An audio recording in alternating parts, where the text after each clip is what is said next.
প্রিয় শিক্ষার্থীবৃন্দ, ষষ্ঠ শ্রেণীর আরও একটি চূড়ান্ত মূল্যায়ন সাজেশন ক্লাসে তোমাদের স্বাগতম।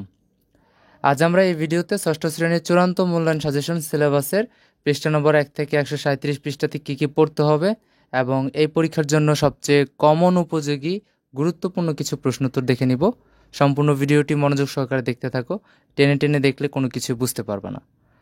তো চলো শুরু করা যাক। প্রথম হচ্ছে কাজ ক, নিম্নোক্ত প্রশ্ন উত্তর দাও। এখানে তোমরা কিছু প্রশ্ন দেখতে পাচ্ছ যে দুইটি প্রশ্ন দেওয়া রয়েছে। একটি হচ্ছে গণসংখ্যা নিবেশন সারণী তৈরি করো, আর 2 নম্বরটি হচ্ছে ভিন্ন ভিন্ন সংখ্যাকে রোমান সংখ্যায় প্রকাশ করা। তোমাদের বইতে কিন্তু এই টপিকটা রয়েছে, রোমান সংখ্যা এবং গণসংখ্যা নিবেশন সারণী। এরপর হচ্ছে সংখ্যা রেখায় যোগ ও বিয়োগ করো। এখানে মোট 4টি অঙ্ক দেওয়া রয়েছে।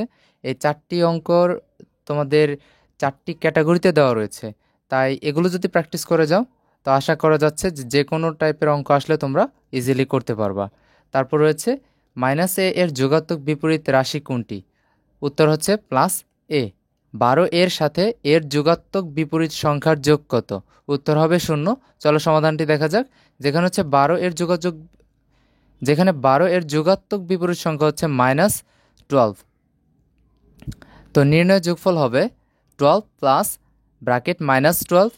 আমরা যদি ইকুয়াল করি তাহলে +12 এর জন্য +12 প্রথমে ঠিক থাকবে, প্লাস আর মাইনাসে ইন্টু করলে হচ্ছে মাইনাস আসবে, আর 12 যেমন আছে তেমনই থাকবে। তো এই দুটা থেকে প্লাস এবং -12 দুটাকে আমরা যদি ইকুয়াল করি তাহলে পাবো হচ্ছে 0। তাহলে আমাদের নির্ণয় সমাধানের অ্যান্সার হবে 0। 20 এর চেয়ে বড় 4টি ঋণাত্মক পূর্ণ সংখ্যা লিখো। তাহলে উত্তর আমরা বলতে পারি -19, -18, -17, -16।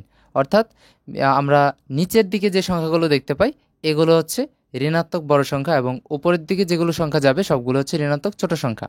ফাঁকা ঘরে কত হবে? এখানে আছে ফাঁকা ঘর -15 ইকুয়াল -10। তো আমরা সমাধানটি করে নিই। তো মাইনাস ফাঁকা ঘরটি সাথে -15 এখানে বিয়োগ আকারে আছে, তো এটা যদি আমরা ডান পাশে নিয়ে যাই তাহলে সেটা হবে যোগ আকারে, অর্থাৎ হবে -10 প্লাস 15। তাহলে আমরা যদি ইকুয়াল করি রেজাল্টটা আসবে হচ্ছে +5। তো আমাদের খালি ঘরের সংখ্যাটি হবে +5। নিচের অঙ্কটি সমাধান করা যাক। যেখানে হচ্ছে 15 মাইনাস ব্র্যাকেট -40 -2 রয়েছে। তো এটাকে যদি আমরা সমাধান করি তাহলে পাই হচ্ছে লিখতে পারি 50-র জন্য 50 যেমন আছে তেমন থাকবে, মাইনাস আর মাইনাসে গুণ করলে হবে প্লাস, তাহলে প্লাসের 40, পরে মাইনাস আর মাইনাসে গুণ করলে হবে প্লাস, তাহলে হচ্ছে 2।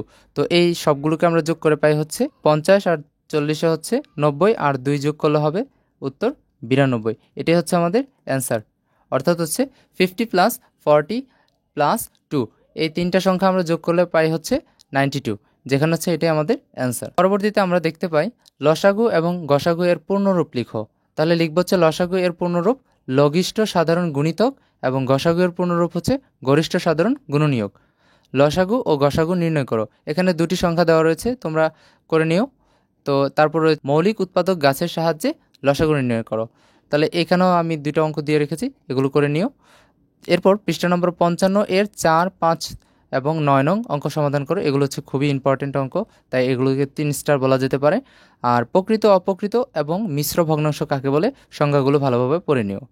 তারপর হচ্ছে ভগ্নাংশের যোগ ও বিয়োগ করো। এখানে দুটি ফরম্যাট দেওয়া আছে, তোমরা যোগ আর বিয়োগ করে নিলে আশা করি ধারণা পেয়ে যাবা যে কীভাবে করতে হবে বাকিগুলো। এরপর হচ্ছে গ্রিডে অঙ্কন করুন। গ্রিডে অঙ্কনের জন্য এখানে দুটি অঙ্ক রেখেছি, এগুলো সবই হচ্ছে গ্রিডে তোমাদের করতে হবে, তাই এই দুটি অঙ্ক প্র্যাকটিস করো ভালোভাবে। এরপর হচ্ছে পৃষ্ঠা নম্বর 76 এর একক কাজগুলো সমাধান করবা। এগুলো কিন্তু খুবই ইম্পর্টেন্ট, তাই 3 স্টার বলা যেতে পারে। আর পৃষ্ঠা নম্বর 89 এর দলগত কাজটিও কমপ্লিট করে যাবা। তারপর হচ্ছে পৃষ্ঠা নম্বর 90 এর একক কাজ সমাধান করো, এটিও কমন এবং এগুলো হচ্ছে প্র্যাকটিস করে যাবা। এরপর হচ্ছে গ্রিডের মাধ্যমে সমাধান করো, যেখানে হচ্ছে সংখ্যা দেওয়া রয়েছে দুইটা, এই দুটো অঙ্ক তোমরা সমাধান করে যাবা, তাহলে বাকি অঙ্কগুলো সম্পর্কে ধারণা পেয়ে যাবে আর কি। এরপর নিচের ছবির মাধ্যমে ছবির ক্ষেত্রফল এবং পরিসীমা নির্ণয় করো।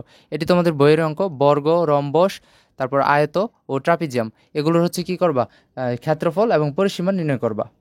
ছবি দেখে ভগ্নাংশ ও শতকরা বের করো। এটিও তোমাদের বইয়ের টপিক। যে কোনো একটি ছবি দেওয়া থাকতে পারে, সেখান থেকে ভগ্নাংশ এবং শতকরা নির্ণয় করতে বলতে পারে। এই পৃষ্ঠা নম্বর 125-এর একটা অঙ্ক রয়েছে, তিশার সিলেট ভ্রমণ।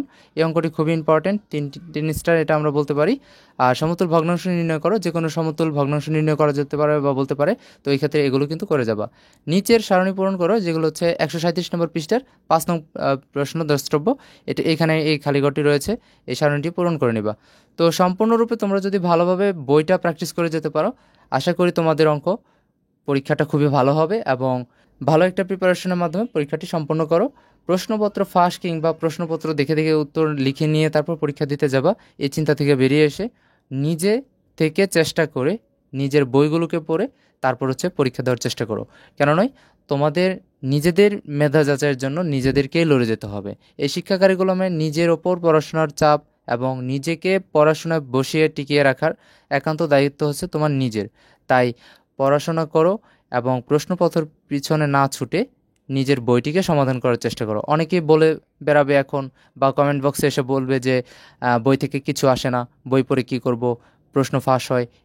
এইসব কথাবার্তা এবং এইসবে কান দেওয়া ইত্যাদি ইত্যাদি, এসব দিয়ে আসলে কিছুই হবে না।